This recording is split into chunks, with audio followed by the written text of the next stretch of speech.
நாடாளுமன்றத்தில் மத்திய அரசு தாக்கல் செய்த சுரங்க கனிம பொருட்கள் மேம்பாடு மற்றும் ஒழுங்குமுறை திருத்த மசோதா 2015க்கு அஇஅதிமுக ஆதரவு தெரிவித்துள்ளது. நாடாளுமன்ற மாநிலங்களவையில் சுரங்க கனிம பொருட்கள் மேம்பாடு மற்றும் ஒழுங்குமுறை திருத்த மசோதாவை மத்திய அரசு தாக்கல் செய்தது. இந்த மசோதாவை முழுமையாக ஆதரிப்பதாக அஇஅதிமுக தெரிவித்துள்ளது. I rise to support the Mines and Minerals Development and Regulation Amendment Bill 2015.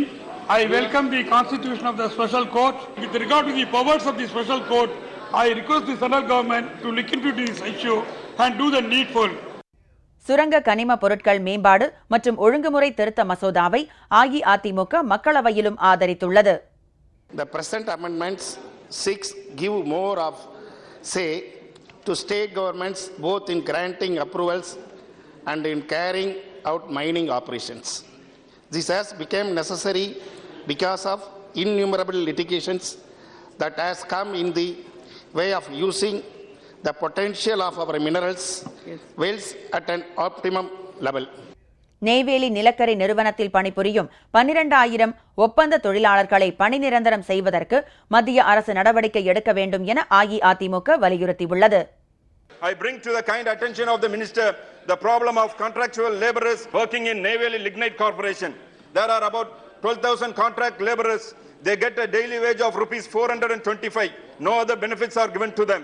They work in this condition for the past several years. So it is inhuman.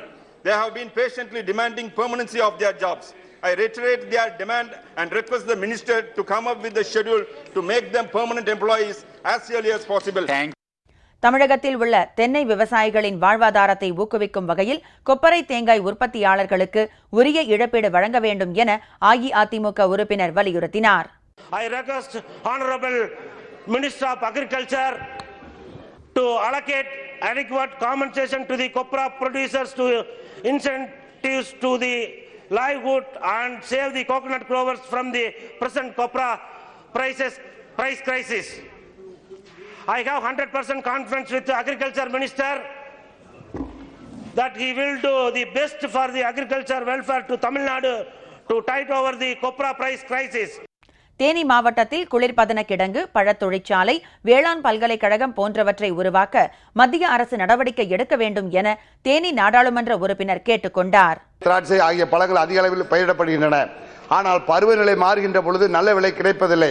எனவே விவசாயிகளின் நலன் கருதி அவற்றினை பாதுகாக்கின்ற அடிப்படையில் குளிர்பதன கிடங்கு ஒன்றை தேனி மாவட்டத்தில் அமைக்க வேண்டும் என்று கேட்டுக்கொள்கின்றேன்.